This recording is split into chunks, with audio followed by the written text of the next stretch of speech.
393 विकल्प में 323 34 506 भाग 2 इन दहेज प्रतिषेध अधिनियम की धारा 3-4 के अंतर्गत आरोप है कि उन्होंने दिनांक 20 जनवरी 2014 के कुछ दिनों बाद से लगातार दिनांक 18 जनवरी 2016 तक थाना महाराजपुर जिला छतरपुर के अंतर्गत फरियादी श्रीमती लक्ष्मी चौरसिया का ससुराल वाला मकान स्थित महाराजपुर में फरियादी के पति और पति के रिश्तेदार सास ससुर देवर ननद होते हुए इसके साथ मारपीट कर उसके पिता से मूल्यवान संपत्ति लेकर आने के लिए दबाव डालकर शारीरिक व मानसिक रूप से प्रताड़ित कर उसके साथ ऐसा आचरण किया जिससे फरियादी के अंग या स्वास्थ्य को गंभीर खतरा पहुंचाने की संभावना है तथा उन्होंने दिनांक 18 जनवरी 2016 को दिन में करीब 12 बजे उक्त स्थान पर फरियादी लक्ष्मी चौरसिया को अश्लील गालियां देकर उच्चारित कर उसे और सुनने वालों को चोट कारित किया। फरियादी लक्ष्मी चौरसिया की मारपीट कर उसे स्वेच्छापति कारित की तथा फरियादी को संत्रास कारित करने की आशा से जान से मारने की धमकी देकर आपराधिक अभित्रास कारित किया एवं फरियादी से दहेज के रूप में 5 लाख रुपए की मांग की। प्रकरण में यह स्वीकृत है कि अभियुक्त राजेंद्र प्रसाद चौरसिया एवं फरियादी लक्ष्मी चौरसिया का विवाह हिंदू रीति रिवाज के अनुसार दिनांक 20 जनवरी 2014 को हुआ था। प्रकरण में यह भी स्वीकृत है कि अभियुक्त पार्वती देवी फरियादी की सास है, जानकी प्रसाद चौरसिया उसका ससुर है, रागिनी चौरसिया उसकी ननद है तथा मुकेश चौरसिया उसका देवर है। श्रीमान जी, संक्षिप्त मामला कुछ इस प्रकार है कि दिनांक 18 जनवरी 2016 को फरियादी लक्ष्मी चौरसिया ने थाना महाराजपुर में उपस्थित होकर इस आशय से आवेदन प्रापी 1 प्रस्तुत किया कि उसकी शादी में उसके पिता ने उसकी हैसियत अनुसार दान दहेज दिया था। वह शादी के बाद 2 बार अपनी ससुराल गई है तथा उसके पेट में बच्ची आ गई। चेकअप में बच्ची का होना पाया गया तो उसकी सास पार्वती उसे तरह तरह के ताने देने लगी और कहने लगी कि उसे बच्ची नहीं बच्चा चाहिए था।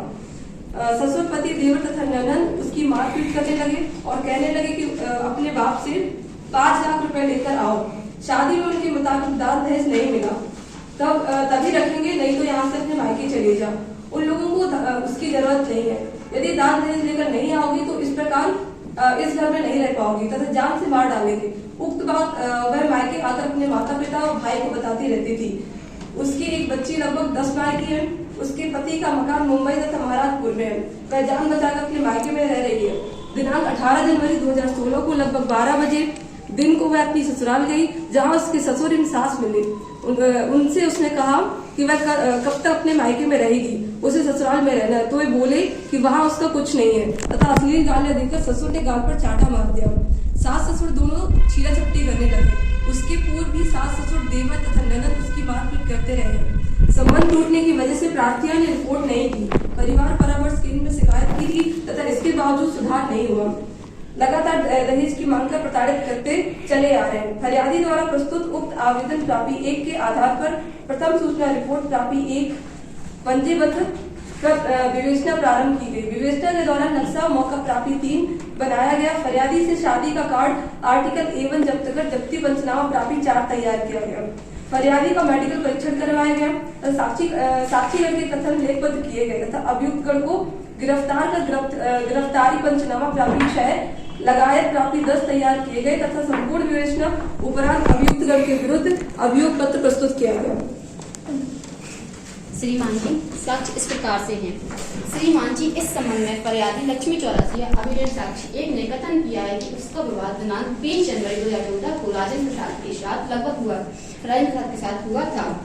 उसकी शादी में उसके पिता ने अपनी हैसियत अनुसार दान दहेज दिया। वह शादी के बाद 2 बार अपने ससुराल गई। अभियुक्तगण मुंबई में भी रहते थे। फिर वह गर्भवती हो गई जिससे उसके पति द्वारा चेकअप कराया गया तो उसे गर्भ में लड़की का होना पाया गया। इस बात पर उसकी सास पार्वती उसे ताना देने लगी और कहने लगी उसे लड़की नहीं लड़का चाहिए। अभियुक्तगण उसके साथ मारपीट करने लगे और कहते हैं उनके मुताबिक दान दहेज नहीं दिया गया है। अपने पिता से 5 लाख रुपए लेकर आओ तब रखेंगे और उसे जान से मारने की धमकी देने लगे। उक्त सारी बातें उसने अपने मायके आकर अपने माता पिता तथा भाई को बताई। फिर वह दिनांक 18 जनवरी 2016 को लगभग 12 बजे दिन को अपने ससुराल गई जहां उसके ससुर एवं सास मिले। उसने उनसे कहा कि उसकी बच्ची है, कब तक वह अपने मायके में रहेगी, उसे ससुराल में रहना है। उसके ससुर ने उसे गाल पर चांटा मार दिया तथा दोनों उसके साथ झूमा झटकी करने लगे जिससे उसके दाहिने हाथ की पंजे के ऊपर और गाल में चोटें आई। अभियुक्तगण उसे परेशान करते रहते हैं। संबंध टूटने की वजह से उसने रिपोर्ट नहीं की। परिवार परामर्श केंद्र में शिकायत की थी, इसके बावजूद सुधार नहीं हुआ। लगातार दान दहेज की मांग कर ताड़ित करते चले गए। उक्त साक्षी ने आवेदन प्राप्ति 1, प्रथम सूचना रिपोर्ट प्राप्ति 2, नक्शा मौका प्राप्ति 3 तथा जब्ती पत्रक प्राप्ति 4 ए से ए भाग पर उसके हस्ताक्षर सम्यक रूप से काम किए हैं। अभियोजन साक्षी 2 महेश चंद्र चौरसिया, जो कि फरियादी के पिता हैं। इन्होंने कथन किया है कि उसकी बेटी जब ससुराल गई तो उसके ससुराल वालों ने दहेज मांगा और कहा कि यदि दहेज नहीं दोगे तो जान से मार देंगे, यहाँ से चली जाओ, उन्हें उनकी जरूरत नहीं है। बस 2016 में दिन के 12 बजे उसकी बेटी उसके घर आई और उसने कहा कि उसके ससुराल वाले उससे 5 लाख रुपए की मांग कर रहे हैं और उसे ससुराल से भगा दिया और कहा कि यदि 5 लाख रुपए नहीं लाओगी तो यहाँ नहीं रखेंगे। तो उसने अपनी बेटी से कहा कि उसके पास 5 लाख रुपए नहीं है। इसके बाद उसकी बेटी ने थाना महाराजपुर में अभियुक्त गढ़ के विरुद्ध रिपोर्ट की थी। पुलिस ने उसके सामने नक्शा मौके प्राप्ति 3 बनाया था, जिसके बी से बी भाग पर उसके हस्ताक्षर हैं। अभियोजन साक्षी 4 किरण, जो कि फरियादी की मां है, ने कथन किया है कि अभियुक्त गढ़ उसकी बेटी के साथ मारपीट करते थे और कहते हैं कि उसके माँ बाप ने कुछ भी नहीं दिया, उसकी लड़की उसके घर पर है। उक्त साक्षी किरण ने प्रतिपक्ष में स्वीकार किया है कि उसकी बेटी ससुराल आती थी तो बताती थी कि अभियुक्त गढ़ बोलते हैं कि अपने माँ बाप से 5 लाख रुपए लेकर आओ, नहीं तो नहीं रखेंगे। तथा उसके बाद दामाद ने उसकी बेटी का चेकअप कराया, जिसमें बच्ची का होना पाया गया तथा उसकी बेटी सास उसे ताने देती थी और कहती थी कि बच्ची नहीं बच्चा चाहिए। आगे कथन किया है कि उसने अपनी बेटी को समझाया कि वह अपने पति के साथ सोता रहे।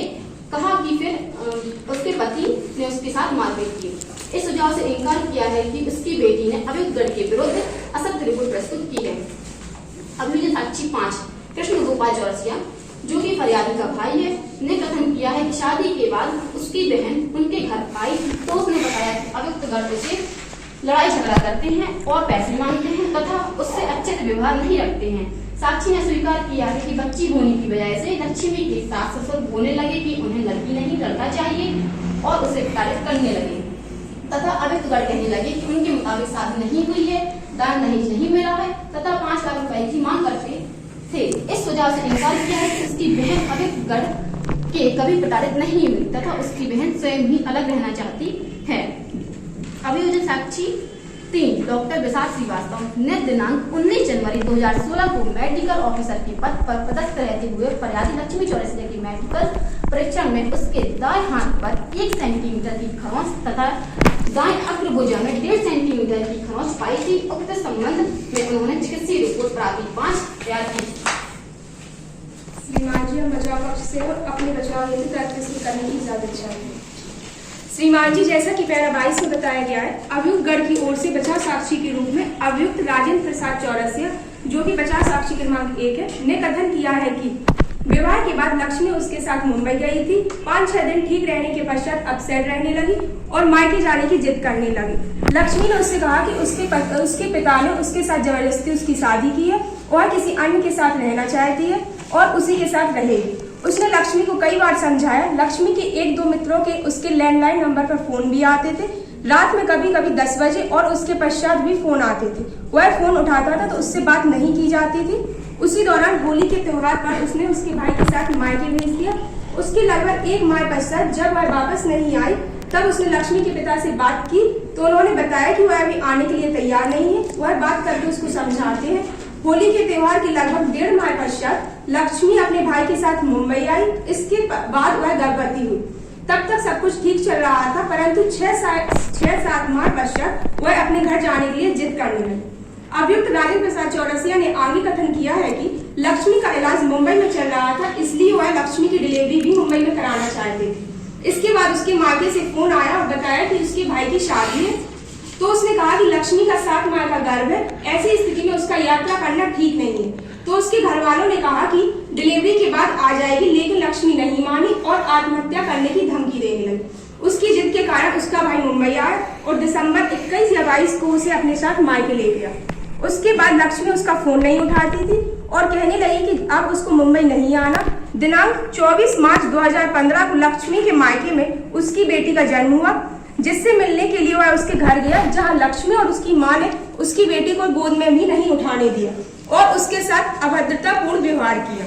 प्रति परीक्षा में उक्त साक्षी ने फरियादी द्वारा लिखाई गई रिपोर्ट को असत्य बताते हुए झूठा फंसाया जाना व्यक्त किया।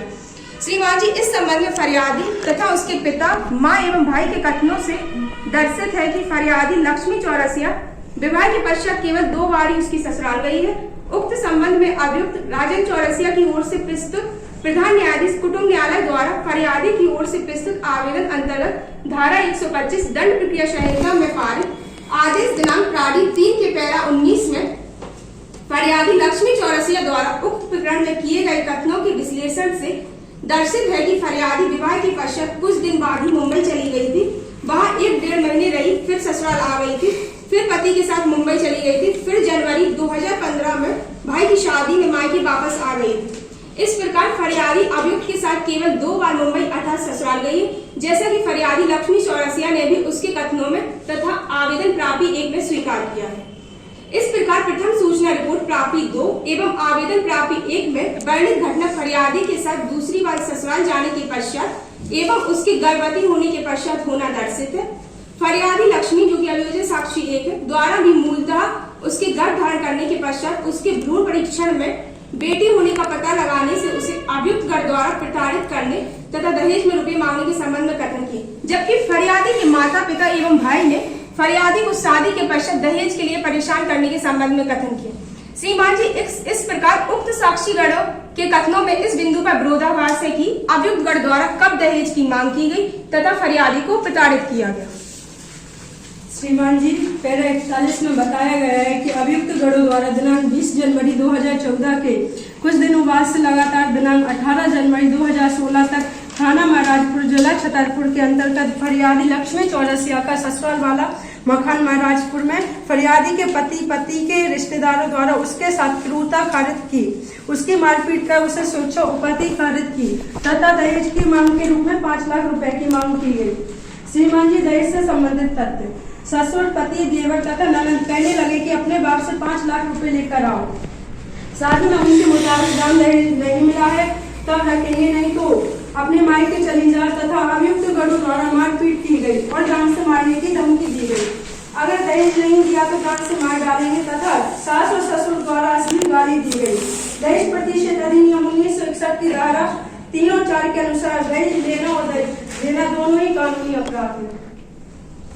श्रीमान जी, फरियादी द्वारा घटना के संबंध में कथन किया गया है कि उसके सास ससुर ने उसके साथ मारपीट की। फरियादी के पिता कहते हैं कि उसे फरियादी ने फोन करके बुलाया और जब वह मौके पर गया तो उसका कहना है कि आरोपी गढ़, देवर, जानकी एवं ननद और राजन उसके साथ मारपीट कर रहे थे। फरियादी के पिता महेश चंद्र चौरसिया, इनका कहना है कि अभियुक्त के परिवार वाले निरंतर मारे जा रहे थे और वह मौके पर पहुंचे। तो श्रीमान जी, डॉक्टर की रिपोर्ट में यह स्वतः स्पष्ट किया गया है कि फरियादी को चिकित्सीय रिपोर्ट प्रति 5 अनुसार केवल दाएं हाथ में एवं अंग भुजा में खरोंच आना ही संभव नहीं है, बल्कि इसमें खरोंच आई थी। तो श्रीमान जी, 5 लोगों के द्वारा मारा गया और फरियादी को केवल खरोंच बस आई, ऐसा कैसे संभव है? पैरा नंबर 39 में फरियादी द्वारा कुटुंब न्यायालय के कथन में किया गया है कि वह मुंबई से अपने भाई की शादी में आई थी और वहीं इस न्यायालय के समक्ष प्रति परीक्षण में कथन किया है कि उसे अभियुक्त गढ़ ने मारपीट करके भगा दिया है।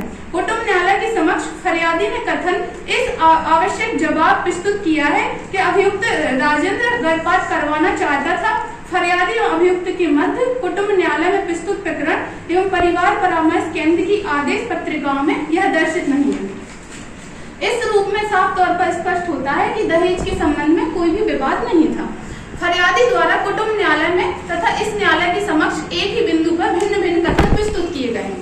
श्रीमान जी, दहेज की मांग के संबंध में फरियादी के द्वारा किए गए कथनों से ऐसा दर्शित होता है कि उसके द्वारा महत्वपूर्ण तथ्य छिपाए गए हैं। विवाह के तत्काल पश्चात किसी भी प्रकार की दहेज की मांग नहीं की गई है और उसे दहेज के संबंध में प्रताड़ित किया जाना भी स्पष्ट नहीं हो पा रहा है। फरियादी के द्वारा किए गए कथनों से दर्शित होता है कि उसके द्वारा महत्वपूर्ण तथ्य छिपाए हैं तथा असत्य कथन किए गए हैं। मामले कुछ और हैं जिसमें अन्य जवाब पहनाकर प्रथम सूचना रिपोर्ट पंजीबद्ध कराई गई है। श्रीमान जी, इस प्रकार अभियोजन की ओर से परीक्षित साक्षीगण के कथनों से इस संबंध में अविश्वसनीयता है कि अभियुक्त द्वारा फरियादी के साथ दहेज के लिए एवं क्रूरता कारित की एवं उसे उपत्ति कारित की एवं उसके दहेज के रूप में 5 लाख रुपए की मांग की। श्रीमान जी, फरियादी लक्ष्मी चौरसिया जो कि अभियुक्त साक्षी क्रमांक 1 है, वह MSc B.Ed एवं PGDCA तक पढ़ी होकर शिक्षक रही है। ऐसी स्थिति में उक्त साक्षी से ना तो यह अपेक्षा की जा सकती है और ना ही उसके द्वारा इस संबंध में किए गए कथन पर विश्वास किया जा सकता है। साथ ही फरियादी का कहना है कि उन्हें यह ज्ञात नहीं है कि उनका भ्रूण परीक्षण कब, कहां और किस अस्पताल में तथा किस डॉक्टर ने किया था। फरियादी का कहना है कि अभियुक्त उसको लॉक करके रखता था, जबकि ऐसा कोई कथन ना तो उसके आवेदन प्रापी 1 प्रथम सूचना रिपोर्ट, प्रापी 2 तथा पुलिस कथनों में किया है और ना ही मुक्त परीक्षण में किया है। ऐसी स्थिति में किए गए कथन विश्वसनीय नहीं दर्शित होते हैं। कुटुंब न्यायालय के निर्णय प्राडी 1 के अवलोकन से दर्शित है कि फरियादी द्वारा धारा 9 हिंदू विवाह अधिनियम के अंतर्गत दाम्पत्य संबंधों को पुनर्स्थापित करने के संबंध में प्रस्तुत याचिका में ऐसा कोई कथन नहीं किया कि अभियुक्त ने उसके साथ मारपीट कर भगाया था।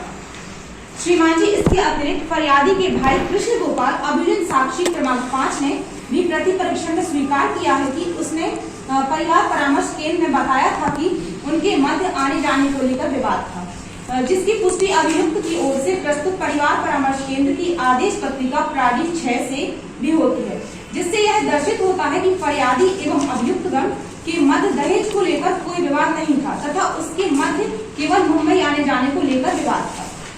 श्रीमान जी, इसके अतिरिक्त फरियादी की ओर से प्रस्तुत आवेदन प्रापी 1 में फरियादी ने यह अभिवचन किया है कि वह दहेज मांगने एवं उसे प्रताड़ित करने वाली बातें मायके आकर बताती रही, जबकि फरियादी विवाह के पश्चात केवल एक बार ही मायके आई थी और उसके पश्चात दिसंबर 2014 में वापस आई। तब से एक बार ही ससुराल नहीं गई है।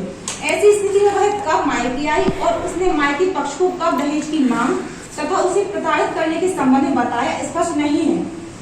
उपरोक्त स्थिति में उक्त संबंध में भी फरियादी के कथन विश्वसनीय नहीं है।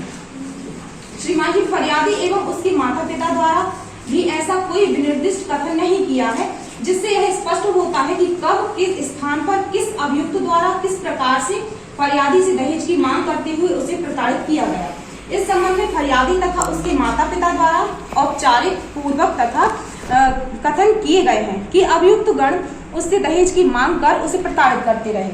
इस प्रक्रम पर यह भी उल्लेखनीय है कि किसी घटना को यदि वर्षों का समय व्यतीत हो जाए एवं कई बार एक ही घटनाक्रम दोहराया जाए, तब यह संभव है कि प्रत्येक घटनाक्रम के बारे में अक्षरशः समय, दिनांक, स्थान एवं घटना कारित करने वाले व्यक्ति के बारे में बताया जाना संभव नहीं है। किंतु जहां घटनाक्रम अल्प समय काल का हो तथा एक एवं 2 बार की घटना बताई गई हो, तब किस प्रकार से, किसके द्वारा, कितने बजे एवं किस दिनांक को तथा किस स्थान पर घटना कारित की गई हो, यह विस्तार से बताया जा सकता है। वर्तमान में छोटी छोटी बातों को लेकर दहेज की मांग किए जाने संबंधी आक्षेप लगाया जाना सामान्यतः प्रचलन है, किंतु ऐसे आक्षेपों में यदि सत्यता होती है तो स्वाभाविकता फरियादी तथा उसके परिजन द्वारा घटनाक्रम के बारे में बिंदुवार विस्तार रूप से बताया जाता है। श्रीमान जी, इसके अतिरिक्त यह भी उल्लेखनीय है कि सामान्यतः जब किसी व्यक्ति को यह ज्ञात होता है कि उसके पुत्र या पुत्री या अन्य किसी निकट संबंधी को किसी व्यक्ति के, विशेषकर उसके नजदीकी रिश्तेदार द्वारा किसी मांग या किसी अन्य आधार पर अनैतिक रूप से परेशान या तंग किया जाता है, तो वह व्यक्ति उस परेशान या तंग करने वाले व्यक्ति के मिलने पर या अप्रत्यक्ष रूप से उसकी स्वाभाविकता यह पूछेगा कि उसके पुत्र या पुत्री या निकट संबंधी से उक्त आशय से अनैतिक क्यों की जा रही है। किंतु हस्तगत प्रकरण में किसी भी साक्षी द्वारा यह नहीं बताया गया कि उन्होंने अभियुक्त गण के मिलने पर या फोन आदि के माध्यम से अभियुक्त गण से उक्त संबंध में कोई पूछताछ की अथवा उन्हें समझाया। इस संबंध में फरियादी की मां किरण अभियोजन साक्षी क्रमांक 4 के कथनों से दर्शित है कि उक्त साक्षी ने प्रति परीक्षण के पैरा 4 में कथन किया है कि उसने अपनी बेटी को उसके पति के साथ रहने के संबंध में समझाया था, जिससे यह दर्शित होता है कि फरियादी तथा उसके पति के मध्य दहेज के संबंध में विवाद न होकर कोई और विवाद था और फरियादी की मां द्वारा भी अभियुक्त गण को न समझाकर उसकी बेटी को ही समझाया गया था। श्रीमान जी क्रूरता से संबंधित करते, जिसमें सभी अभियुक्त गण उसके साथ मारपीट करते थे क्योंकि उनके मुताबिक उनको दान दहेज नहीं मिला और अपने पिता से 5 लाख रुपए लाने के लिए बोलते थे और 5 लाख रुपए लाओगी तभी रखेंगे अन्यथा नहीं। श्रीमान जी पैरा 25 में बताया गया है कि उक्त संबंध में सर्वप्रथम क्रूरता से संबंधित सुसंगत प्रावधान का उल्लेख करना उचित दर्शित होता है कि धारा 498 का भारतीय दंड विधि के अनुसार जो कोई स्त्री का पति या पति के नातेदार होते हुए ऐसी स्त्री के प्रति क्रूरता कारित करेगा वह उक्त धारा के अंतर्गत दंडनीय अपराध कारित करता है। उक्त धारा के स्पष्टीकरण अनुसार क्रूरता से निम्नलिखित अभिप्रेत हैं। जानबूझकर किया गया कोई आचरण जो ऐसी प्रकृति का है जिसमें उस स्त्री की आत्महत्या करने के लिए प्रेरित करने की या स्त्री के जीवन अंग या स्वास्थ्य को जो चाहे मानसिक हो या शारीरिक गंभीर क्षति या खतरा कारित करने की संभावना है, या किसी स्त्री को इस दृष्टि से तंग करना कि उसको या किसी नातेदार को किसी संपत्ति या मूल्यवान प्रतिभूति की कोई मांग पूरी करने के लिए प्रेरित किया जाए, या किसी स्त्री को इस कारण तंग करना कि उसका कोई नातेदार ऐसी मांग पूरी करने में असफल रहा है। श्रीमान जी इससे संबंधित एक केस है। जीवजन पांडे बनाम राज्य में मद्रास उच्च न्यायालय ने माना कि पति विवाह के बाद पत्नी को गंभीर मानसिक अस्वास्थ्य के मुद्दों का कारण बन सकते हैं और इसीलिए आईपीसी की धारा 498 के तहत मानसिक क्रूरता होगी। श्रीमान जी कानूनी तक किसी शादीशुदा महिला पर उसके पति या ससुराल वालों की ओर से किसी तरह की क्रूरता की जा रही है तो आईपीसी की धारा 498 के तहत ये अपराध है। भारतीय दंड संहिता 1860 की धारा 294 जो कि बात करती है कि लोक स्थान में या उसके समीप कोई अश्लील शब्द सुनाता है या उच्चारित करता है जिसमें कि दूसरों को क्षोभ कारित होता है वह अपराध की श्रेणी में आएगा। इससे संबंधित एक केस है AK गोपलान बनाम मद्रास जिसमें कहा है कि सार्वजनिक स्थान पर गाली गलौज करना जिससे व्यक्ति को क्षोभ कारित हो तो वह आईपीसी की धारा 294 के अंतर्गत अपराध है। भारतीय दंड संहिता 506 में जब किसी व्यक्ति को चोट पहुंचाने की धमकी दी जाती है जैसे कि जान से मारने की धमकी, हाथ पैर तोड़ने की धमकी, गंभीर चोट पहुंचाने की धमकी जिससे सामने वाला डर जाए वह आपराधिक धमकी का अपराध होगा।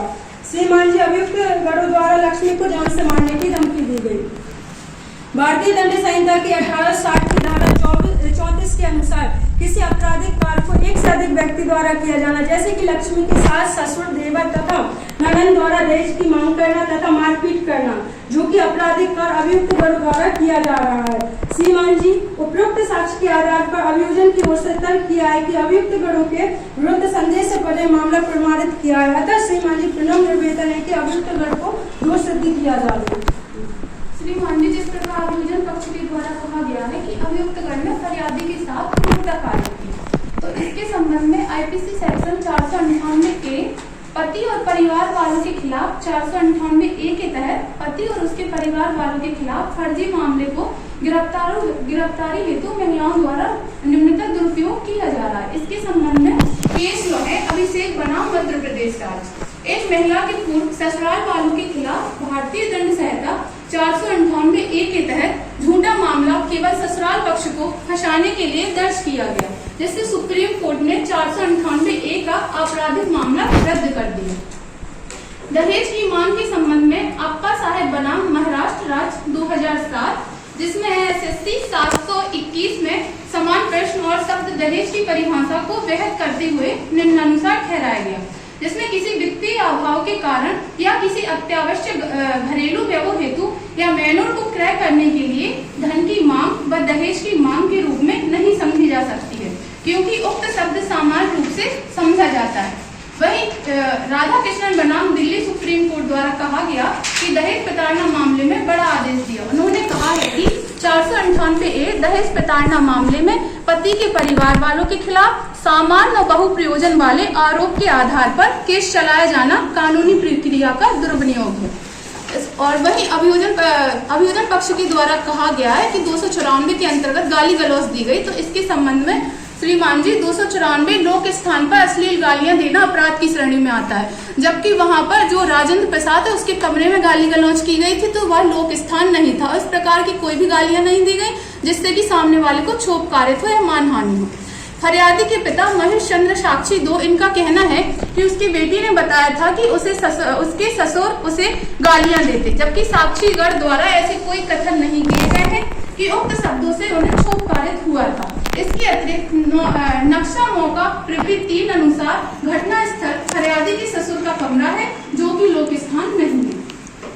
इसके संबंध में केस लॉ श्री पकड़म्मा मोहन जमातिया बनाम श्रीमती झरना दास वेद और 2019, जिसमें त्रिपुरा उच्च न्यायालय ने बताया है कि राजनीतिक नेता के भाषण दौरान अपमानजनक शब्दों एवं गंदी भाषा और शारीरिक मुद्रा का उपयोग आईपीसी की धारा के अंतर्गत ना तो आपराधिक धमकी होगी और ना ही 294 के अंतर्गत गाली गलौज की श्रेणी में सम्मिलित किया जाएगा। वहीं दिल्ली के अभिताभ आधार वर्सेस एनसीटी के मामले में भी कहा गया है कि एकमात्र धमकी आपराधिक धमकी की राशि नहीं है, धमकी देने वाले व्यक्ति का इरादा भी होना चाहिए। श्रीमान जी, आपराधिक मामलों का यह मूलभूत सिद्धांत है कि सिद्धिवाद अभियोजन पर होता है, जिसे उसे युक्तियुक्त संदेह से परे प्रमाणित करना होता है। जब तक अभियोजन अपना सिद्धिवाद उन्मोचित नहीं कर देता है, तब तक अभियुक्त से यह अपेक्षा नहीं की जा सकती है कि वह अपने बचाव को संभावित करे। इस संबंध में माननीय सर्वोच्च न्यायालय द्वारा न्याय दृष्टांत Kailash Gaur versus state of Assam 2012, accused is presumed to be innocent till he is proved to be guilty. Suspicion, however strong, can never take place of proof. There is indeed a long distance between accused may have committed the offence and must have committed the offence, which must be traversed by the prosecution by reliable evidence. हस्तगत मामले में अभिलेख पर जो साक्ष्य प्रस्तुत की गई है वह अभियुक्त गढ़ के विरुद्ध अभियोजन के सिद्धिवाद को उन्मोचित करने हेतु पर्याप्त नहीं है। अतः श्रीमान जी से निवेदन है कि अभियोजन की ओर से प्रस्तुत साक्षीगढ़ के कथन खंडनकारी है। फरियादी स्वयं अभियुक्त गढ़ के साथ रहना नहीं चाहती थी, इसलिए उसने असत्य रिपोर्ट दर्ज कराई है। अभियोजन की ओर से प्रस्तुत सभी साक्षीगढ़ के कथन संदेहास्पद एवं अविश्वसनीय है, इसलिए उन्हें दोषमुक्त किया जाए।